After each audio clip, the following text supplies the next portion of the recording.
It gives me great pleasure to present to you Joe McQ from Little Rock, Arkansas.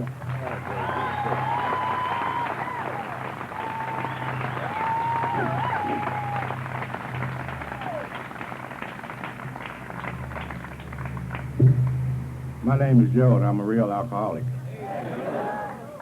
And through God's grace, because this program works one day at a time in my life, I haven't found it necessary to take a drink since March the 10th of 1962, and for this I'm extremely grateful.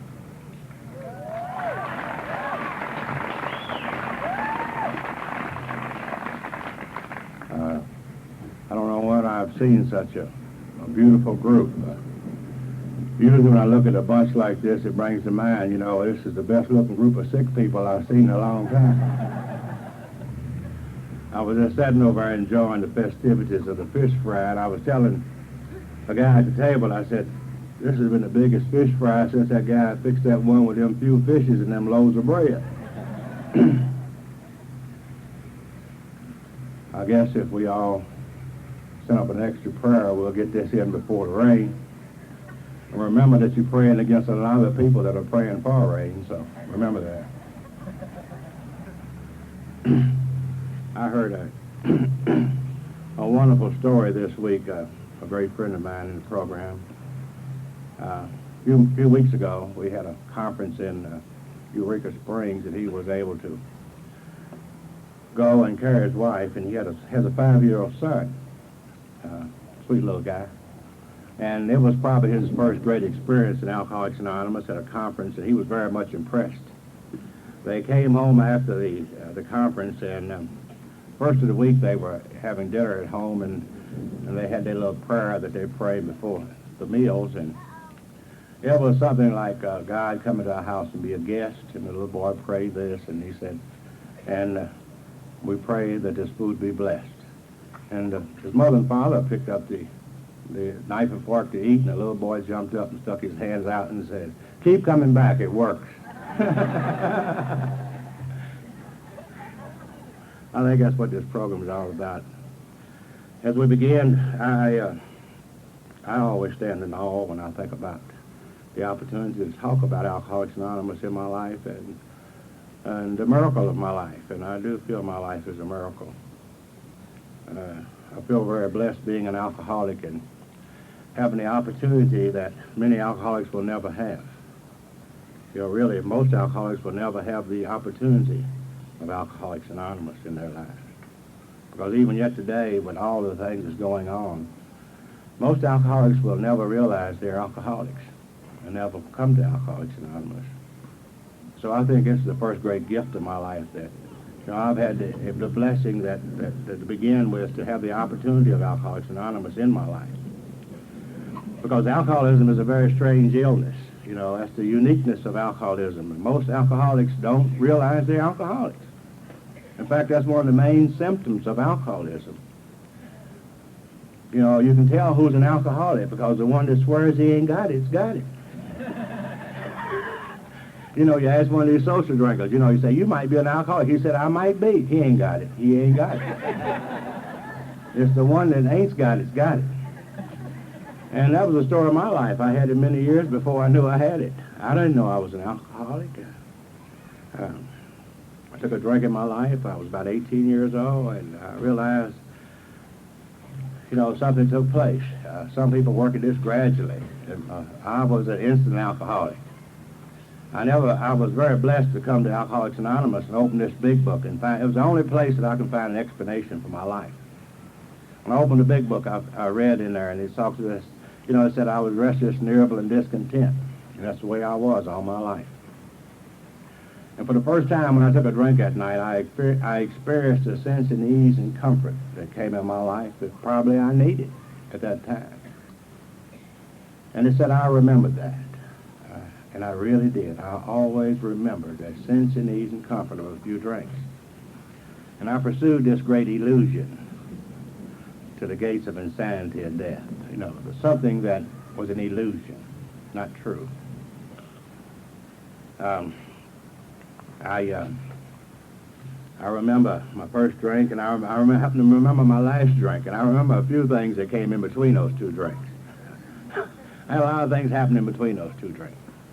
I got married, and I see a lot of people, and I talk about that constantly, that I hear people behind these podiums that lost life, they lost opportunities, they lost businesses. Millions of dollars have been lost behind these podiums and opportunities, And I feel very kind of ashamed because I really didn't lose anything from drinking.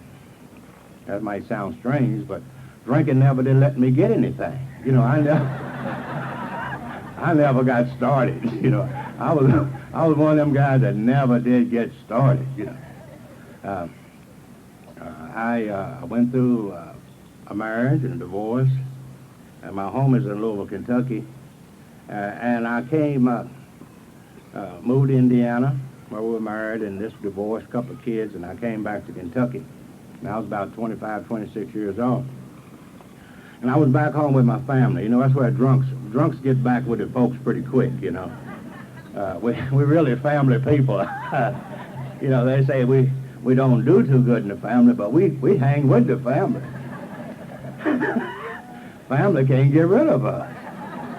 Ordinary folks leave, I come back, I didn't go too far where I couldn't come back. And I would always go a little piece, and I would always go home when I got broken in trouble.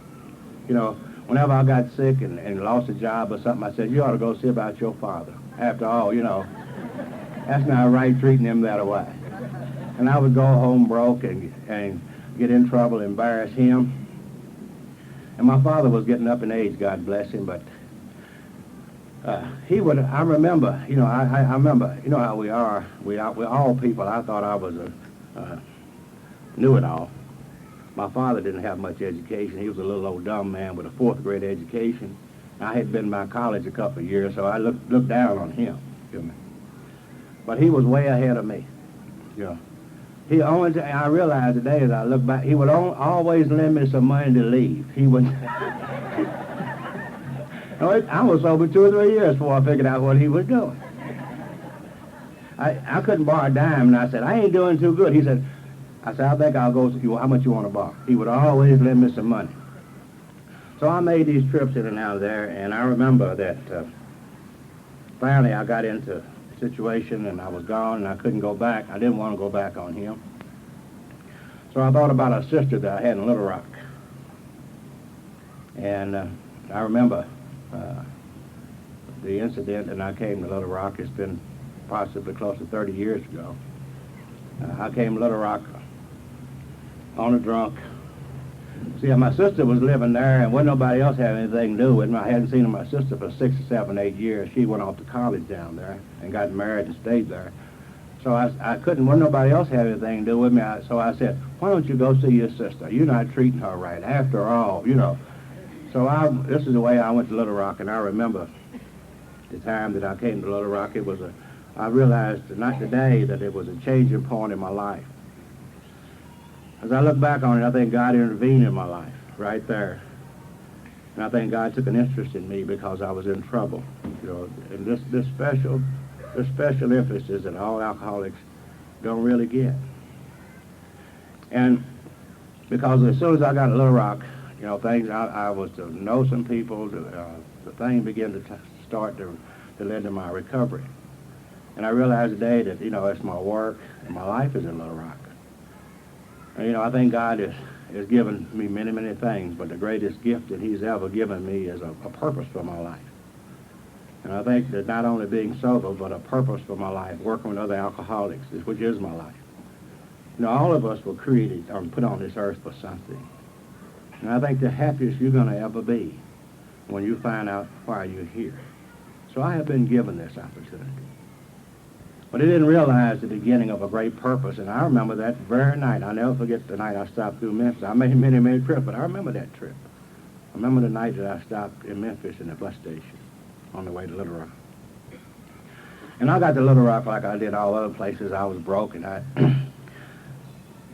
watch alcoholics today and work with them every day, and they come in the Serenity House the same way that I came in, It hasn't changed. Accommodation for drunks. I had a little drunk suitcase about that long. Wasn't too much in it.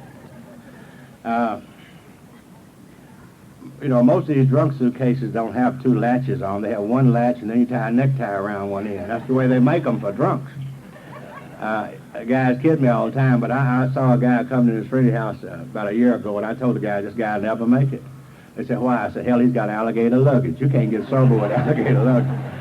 But I had one of these little drunk suitcases, and I got there, and I got me a job.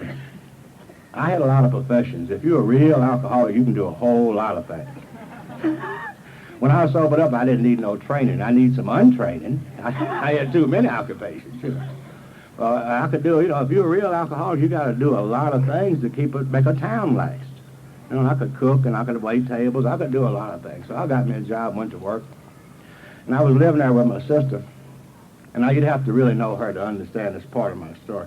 My sister's a very religious person. Has been all her life. She's left one of them steady, normal folks that bug the hell out of you, you know.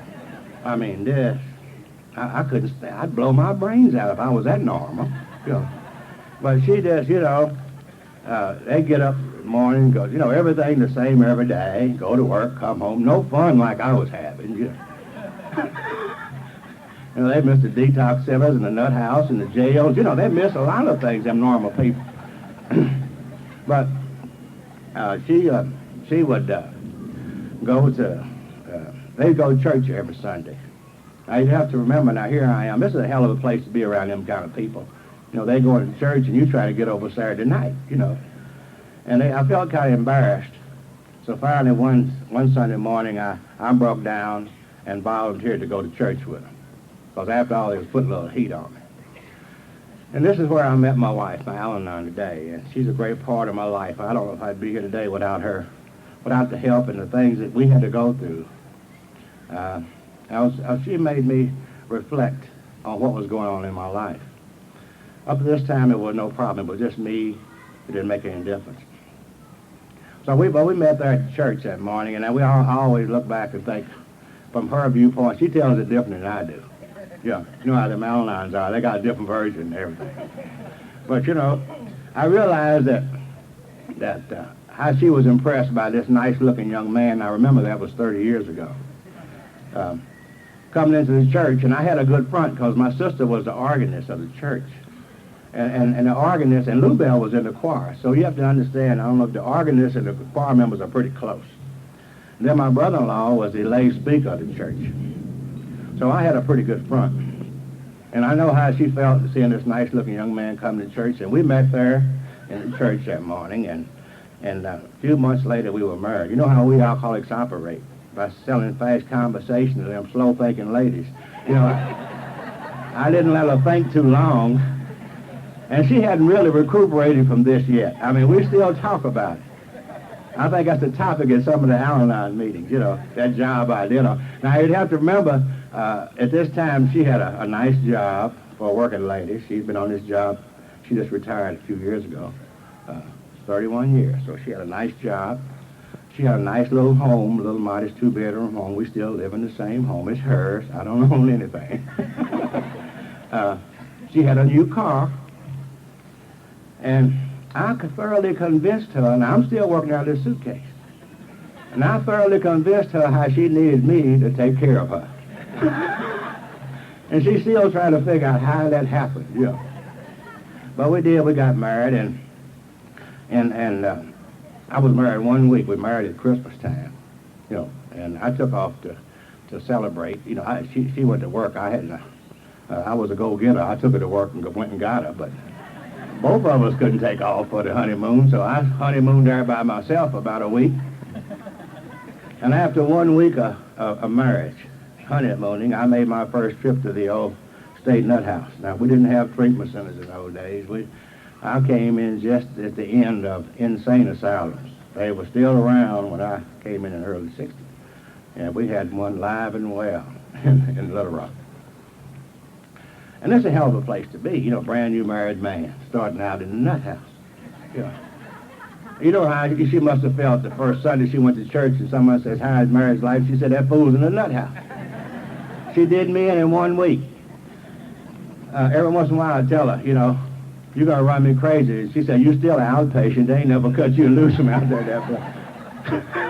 But there I was setting up in the nut house. And, you know, we talk about alcoholics, know it all. I was the smartest guy in the nut house. You know, there was no program, no knowledge of alcoholism. I think about it today.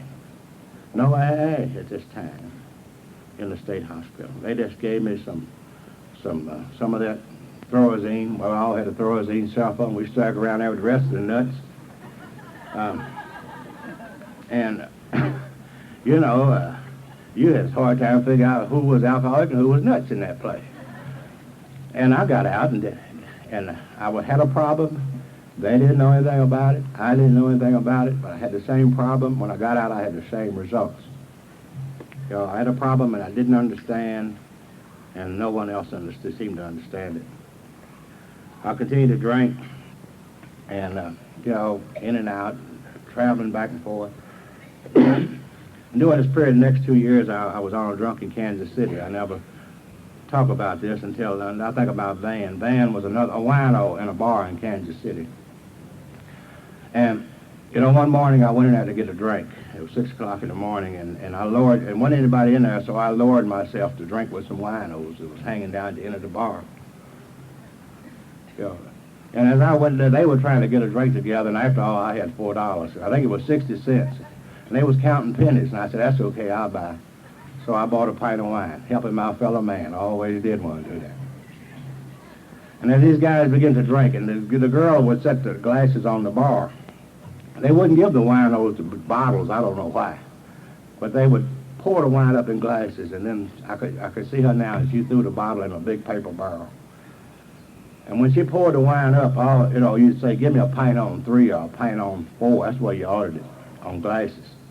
And I think it was 3 or 4 of us, and she had poured the glasses, and they were perfectly level. But you know, nothing is perfect for an alcoholic. The winos would get down and they'd, you know, look at the glasses, and they would finally determine that one of these glasses did have a hair more than the other. And classy people, now you know Wino is a very classy person. Classy people as they were, they would give that to the man who bought. I remember that morning. And we were standing there, and Van looked at me, and I could hear the glass hitting his teeth. And if you're an alcoholic, you know the magic of the morning drink. There's not a chemical in the world like that first drink. And as we took that first drink, we began to talk. You know, you ease off a little bit, just some general conversation. And Van said, Joe, you're a pretty nice guy. Well, I knew that. You know, that wasn't no new information. And he said, you're a lot different from me. And he said, you're a lot different from a lot of other fellas down here on the street. I said, I know that. He said, but Joe, you got one problem. I said, what's that, man? He said, Joe, you're drinking too much. Yeah. Now, I'd had the psychiatrist at the hospital tell me this. I had a lot of educated, well-meaning people tell me this, but I never heard it. And I thank God today, you know, for Van, a wino. I heard it from Van.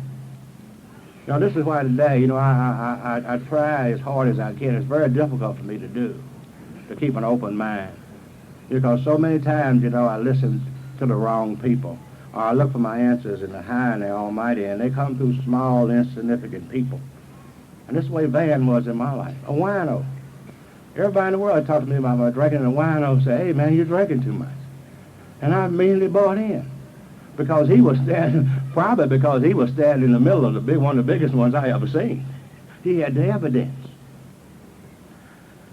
It bugged me. I finished my drink. Drank for 3 or 4 more days.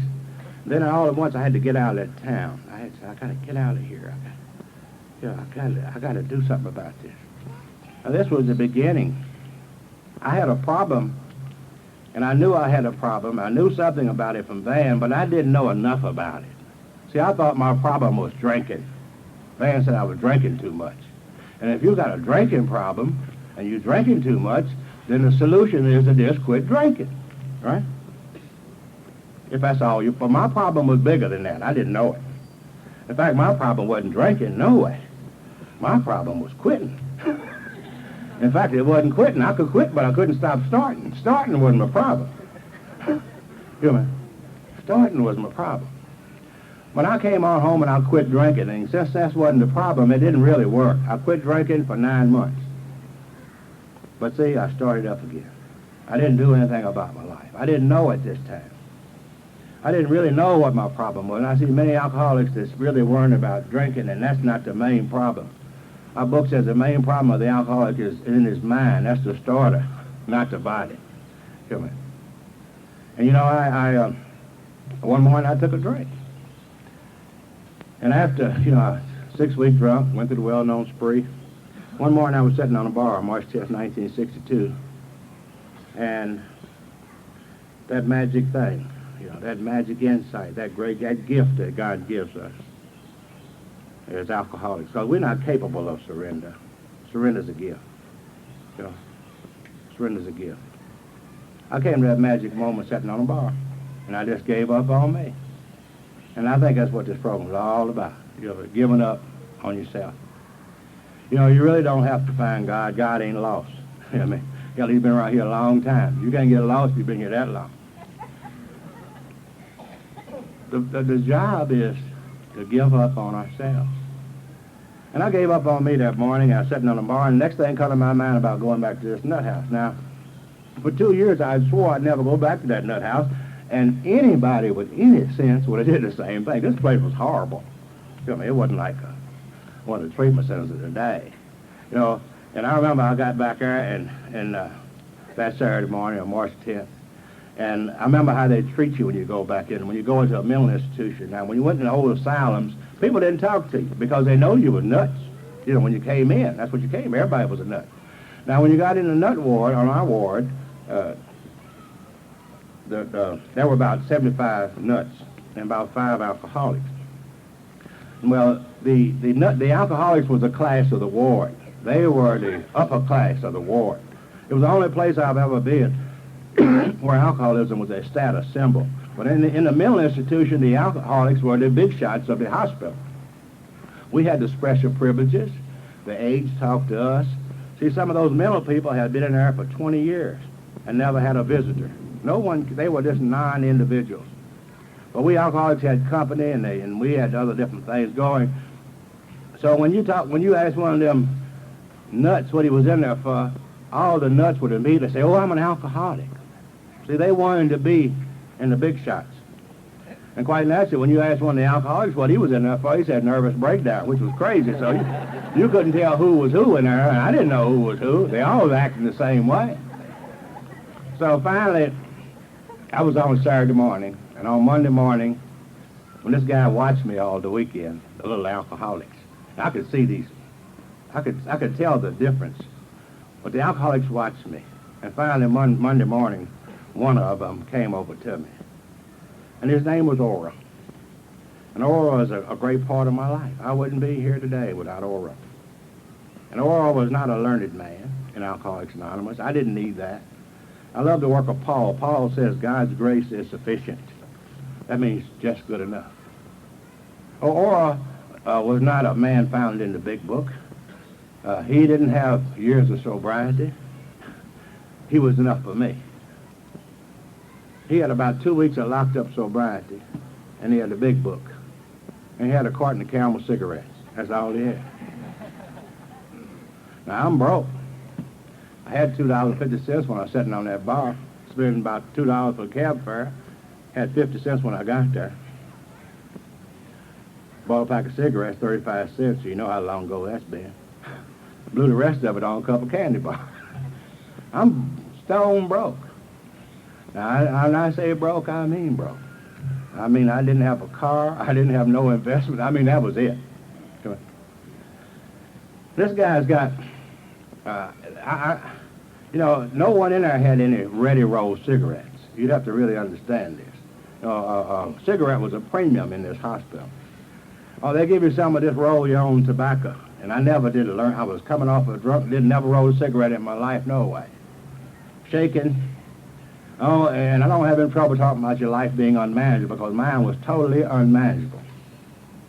Only way I could smoke was take my tobacco and paper and give it to one of them nuts and let him roll it and lick it and give it back to me. Now, you know, I'm in bad shape. And this guy's got a whole carton of Camels and the big book. So I listened to him. Now, he didn't know a thing about the big book. And I used to think, or we read the big book, but you know, you really rethink these things and look back. We didn't read the big book. But Oral would always have it. And I thank God for Alcoholics Anonymous, for the fellowship of Alcoholics Anonymous. The program is fine, but the book talks about the fellowship too. I wouldn't be here without the fellowship of Alcoholics Anonymous. You know, and I think it's very important that I myself, individually, as a person, it's very important for me to live the program of Alcoholics Anonymous. You know, not just to work it, but to be an example. Because that's just why I'm here today, because some guys were living the program of Alcoholics Anonymous, and they came out on our ward, and Ora talked about these three guys from Alcoholics Anonymous. He didn't talk about the book. So they really had impressed him. And he talked about what they said, what they did, and they was like him, but they sober now, how long they've been sober. And he said, they coming out to a meeting, be here Wednesday night. He said, will you go? And this is where I went to my first AA meeting.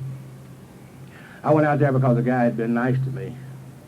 And because he told me that these guys would come out and they'd bring 3 packs of cigarettes and lay on the table. And he said they'll bring a pot of coffee. And I left the back wards at a hospital 25 years ago. You know, and what I wanted was a real cigarette and a cup of coffee. And God gave me a brand new life. We talk about the grace of God, a gift unwarranted. That's all I wanted was a cup of coffee and a cigarette. And I met these three guys from Alcoholics Anonymous, and I thank God they were real alcoholics. You know, God thought enough to send the very best. He didn't send no chumps out there. You know what I mean? These were real alcoholics. And, you know, I went left there, I said, I know what these, you know how drunks are. They don't know nothing, but they know everything. And I already knew what AA was all about. Never heard of it in my life, but I had already figured it out. I said AA is something like a bunch of drunks, but I figured it was something like a plainclothes Salvation Army. You know, it didn't have uniform, but same damn thing, you know. And they was going to preach and do all this stuff and beat on these tambourines and talk about the Lord. And I said, and meddle in your business. Them people kind of meddle, you need to do this. And I said, if they'd say that to me, I'm going to get them straight. Well, the guy didn't say none of that. This idiot got up and talked about himself. Didn't talk about me, didn't meddle in my business. And I was very offended that he didn't offend me. You know how we are. So I said, after the meeting, he was standing over there drinking coffee, and I slipped around there where he was. Should have left him alone, but I had to mess with him. And he was standing up there. He was dressed nice, had on tie and the shirt at that time. And this guy became my sponsor. Was my sponsor today. And I said, Charles, I hear what you said about your life. Since he didn't meddle with me, I said, what do you think I should do? I invited it. And I'll forget him. He looked down. Maybe this is why I love that guy so much. Why is that first statement he said. He looked down at me with a big smile, and it was loving, but it was firm. And he says, fella, I was telling you what I did. He says, frankly, I don't give a damn what you do. He said, that's your business. He said, that's your business. He said, but if you would like me to show you what I did, so you can do the same thing, I will talk to you. And it was right there. It was right. We came together that night. You know what I mean? And this man changed my life. This man changed my life. You know, I really can't talk about it so much. He has given me so much over the years. And he had a heart attack last year, and I was able to see him 3 or 4 months ago. And you know how it is, you really think about what the things you want to tell this person, you know, that I haven't told you, that I really feel about you. And we began to sit down and talk about these, to openly kind of share my gratitude to him. And he, in turn, you know, he said, well, I need to tell you something. And I said, well, what's that, John? And he said, you know,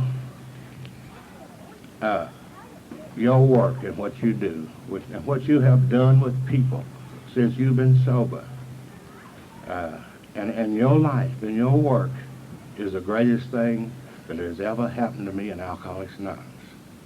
You know, I stood in awe, and I just didn't know where he was. But, you know, I came to Alcoholics Anonymous, and Charles started up to bring me. Remember, this was in 1962. I got out of the hospital, and I didn't drink. I didn't knock down the doors of AA. But you know how we alcoholics are. We get busy when we get a little sober. You know, I work with people in treatment. We get busy, get a lot of business when you ain't drinking. You know. And I had a lot of business.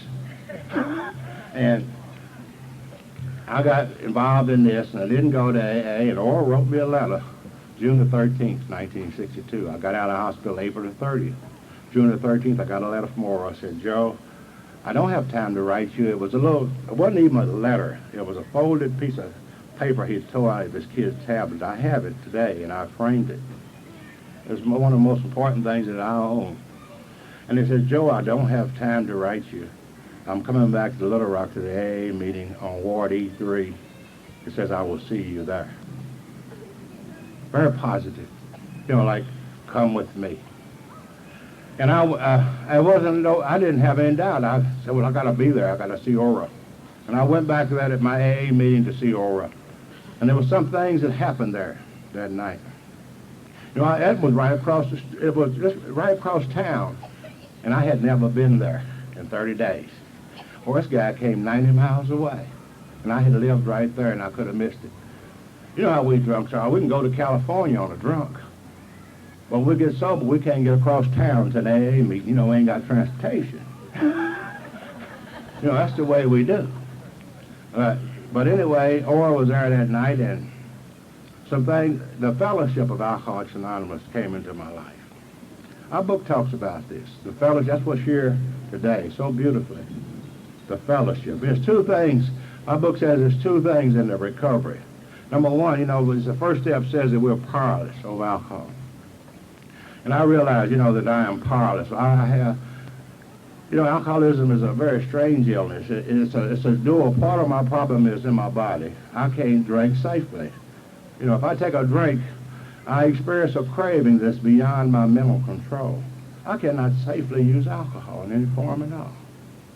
And I will always be that way. If I take the first drink, I want the second one, the third, and the fourth, and that's abnormal. So I'm allergic to alcohol. But, you know, my main problem is I'm always trying to drink something that I never will be able to drink. You know, so if you can't drink because of the body and you can't quit because of the mind, you're powerless. Now, obviously, if you're powerless, the first step shows us the problem. And if you're powerless, obviously, the solution is power. Yeah. And it talks about this, you know, on our book. It talks about what this power is. The Fellowship of Alcoholics Anonymous is a very powerful thing. You know, it says we are average Americans right here today. Many different occupations here today. Many different social, religious, economic, and religious backgrounds are here today. We're normally people that should not mix. None of us should have ever been here today. None of us should have known the other. You know, hey, this group here today is so beautiful, but this is the most mixed up group of people you ever see. Go around and check and see what they work, see what kind of work they do. They do all kind of work. You know, they belong to all kind of religions. They're just a mixed up group of people. But it said among this fellowship, though, you know, there's a friendliness and an understanding, you know what I mean, that is extremely wonderful. There's something very close. And this is a support group. It's a support group of the people that have the same problem. And there's power in the fellowship. There's power in us together as we support each other. And this is what going to the meetings and doing all that's all about. But then my book said that is not enough. That it would have not held us as we're now held. You know, there's more to this than just the fellowship of Alcoholics Anonymous. And our book tells us that. It said this would have never held us together as we're now held. So the other thing, that not only do we have the same common problem, we have the same common solution. And my book tells me later on that the common solution to alcoholism is a vital spiritual experience. You know, so there are two things, the fellowship and the spiritual experience that comes about as results of working the step. And, you know, and I saw it, I just like most alcoholics, I went to the fellowship at night, and I enjoyed it. God, I felt better. I went home and told my wife. She said, what kind of meeting is it? I said, I don't know. She said, what do they do? I said, they don't do a hell of a lot. Just drink a lot of coffee and smoke a lot of cigarettes. But I said, so it makes you feel good. I believe I'll go back next week. And that's, you know, and I just went, and man, I got in that fellowship. I started going to their meetings, felt better than I ever felt in my life. And that's all I was going to do. Yeah, I didn't need it. I seen them steps and all that, but I said, man, you know. And I think a lot of people get caught up in the fellowship of Alcoholics Anonymous. They feel better than you ever felt for a long time. Being part of, you have part of that power. But the real power of recovery comes through the vital spiritual experience. You know, if you want to become a recovered member of Alcoholics Anonymous, you got to take some steps, some action you got to take. You got to make some changes. Just like I tell people, you know, you can't go to PTA meeting every night for 90 days and become a parent. You have to go through another process. You really can't. So I had to begin this thing, this change in my life. And my book says this is not easy, and it wasn't easy for me. You know, in the early days, and this was a time, so my sponsor, God bless him, he was a guy that loved me enough. Now remember, I realized today what he had done, the impact of what he did for my life. You know, this was in 1962. Now, those of us here remember what was going on in the country at night. This was the spring of the sit-ins and the demonstrations. And this wasn't the best time to be the first black doing anything. It was bad, you know. But this guy, you know, I wonder today if I would have been in that position. See, Charles's life was tied to AA, his sobriety. But he took me, and I wonder if I would take someone to AA that threatened my AA life. But his AA life was threatened because of me. But he carried me. And I would go to this place in the morning, similar to halfway house where alcoholics stayed. And they would have a meeting there every morning. I couldn't stay there, but they would let me come to the meeting. And finally, you know, after a few days, the first week or so, the manager of the place carried me over, and he said, you know, you're welcome to come to these meetings, and I want you to be back in the morning. He says, but when the meeting's over, you have to leave. He said, you can't stay around, and you can't drink coffee, and you can't fellowship, but you can come to the meeting. He said, but be back in the morning. And I came back. I came back because I had a ticket to this thing.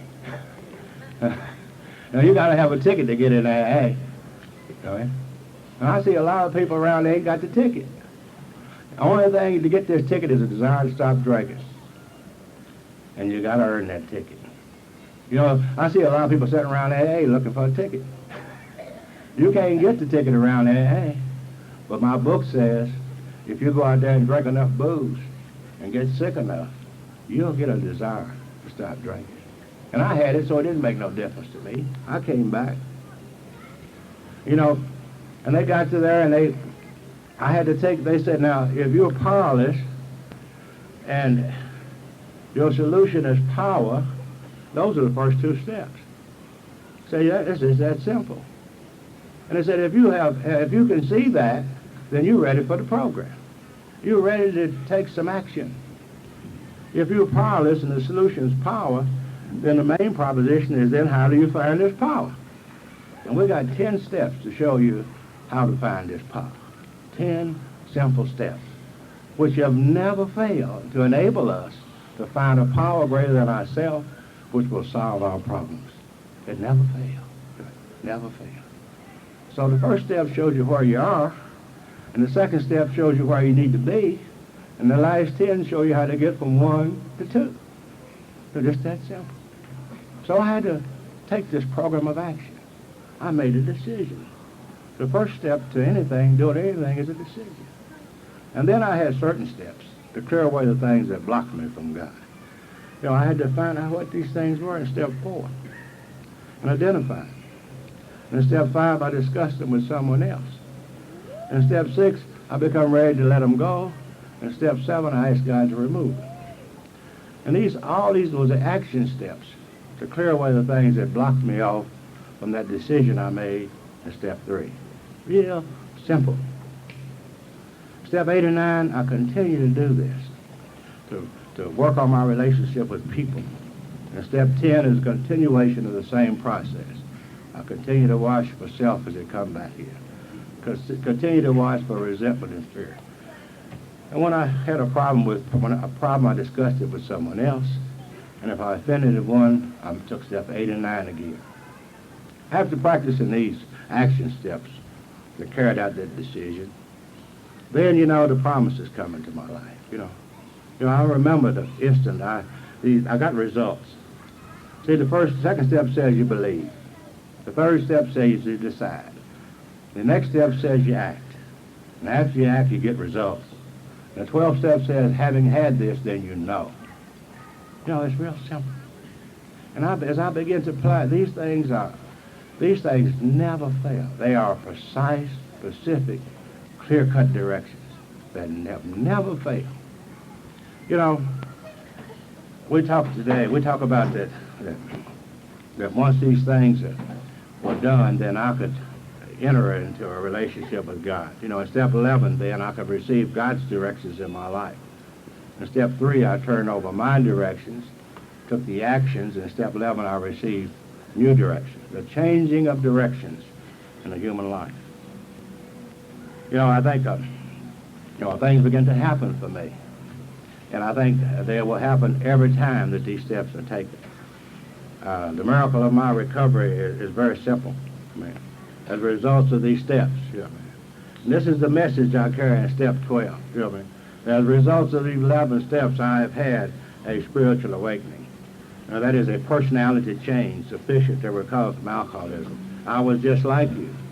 But as a result of these steps, the miracle of Alcoholics Anonymous has worked in my life.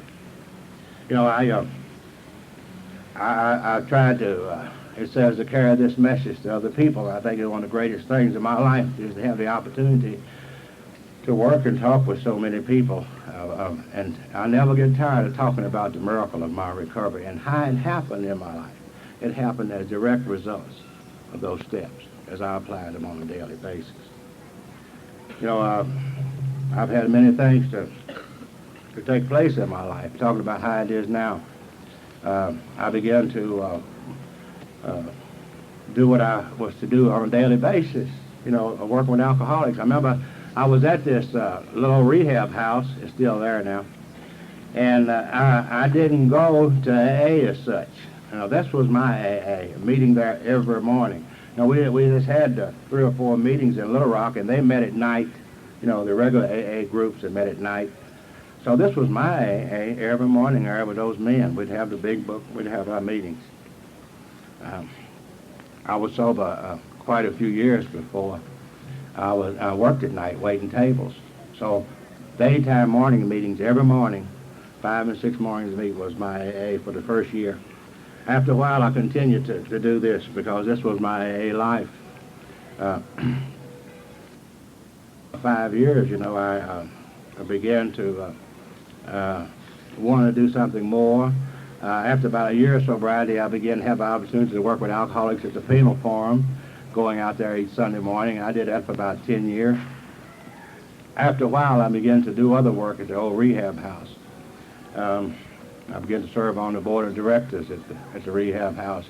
And I thought that was ironic to ask you to be on the board of directors, and the first week they wouldn't let you in the damn place, But that's really the miracle of Alcoholics Anonymous. And the real things that have taken place in my life can only be explained by the big book. It's the miracle of Alcoholics Anonymous that made all of these things possible. I began to do other things with alcoholics, and then after about 8 or 9 years sobriety, I was involved and started this Serenity House in Little Rock, which I'm director today, have been for 16 years.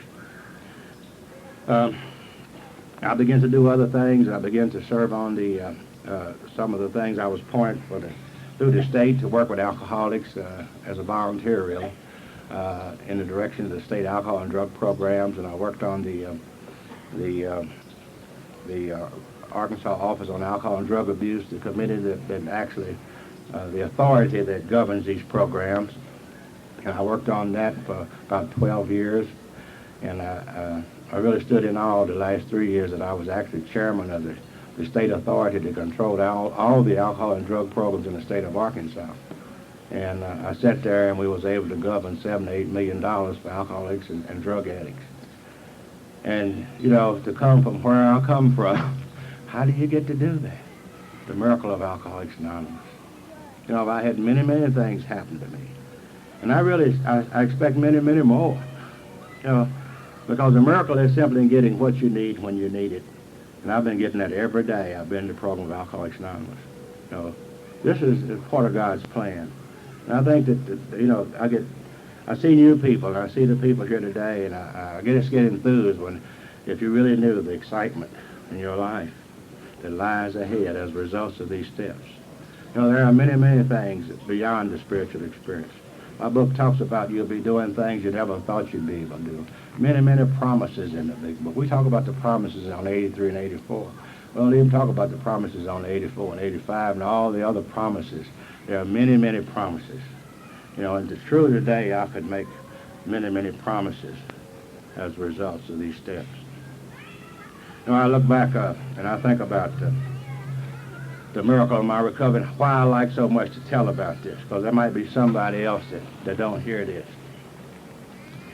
And I think that that's what the 12th step is all about, telling other people. You know, not taking our thing that we've been given and using it for the benefit of our lives and just, you know, enjoying it. I see many, many people who attempt to do that. Some people get away with it, they think. You know, but taking this gift and taking this light and putting it under the bushel, as that very big book says. You know, as in that book that it talks about, as we close, a miracle of healing, and it was sort of like these guys were leopards, like we are. We are the modern-day leopards, the alcoholics and the drug addicts, the modern-day leopards. And these leopards came to the master, and well, in fact, he saw them coming. They were coming to ask to be healed. And it was a custom in those days that the leopards would not come amongst the people. And he didn't break any laws of the men of those days. So when he saw these people come, he warned them, don't come, y'all stay back over there. Don't come in to the crowd. And they wanted to be healed. He said, well, I tell you what you do. You just go on down to the temple. Walk toward the temple and you will be healed. So these leopards, they just left and started walking, and as they walked toward the temple, they were cleansed. There was 10 of them. And as they were cleansed, they looked down and saw their conditions, and you know how drunk, they probably like alcoholics. They got real busy. One of them, as soon as he saw he was clean, he said, boy, I got to go home and get me some new clothes. One of them probably had to get a job. You know, 2 or 3 of them had to see the girlfriends. Some of them had to get transportation.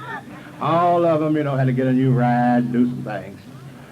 One man, one of them, 1 out of 10 said, I got to go back and thank you. One of them came back and said, thank you. I often wonder what happened to those others 9. They got over their leprosy. Yeah, but what about the rest of their lives? How did they live? Were they happy? Were they complete? I mean, were they full? Or did they have other problems that they didn't know how to handle? Probably did. But the one that came back, he looked at him and he said, I got something extra for you because you came back. He said, brother, our faith shall make you whole. You complete. He had something going because he came back and said, thank you. And I think that that's what that 12th step is all about. Those are the people that come back, you know, and say, thank you. And they got a little something special. And I think this is the real power, the real joy of living, you know, is in that 12th step. The greatest growth step of the program of Alcoholics Anonymous is that 12th step where we can come back and say, thank you, Alcoholics Anonymous, by extending our hand to another alcoholic. Thank you, and God bless you.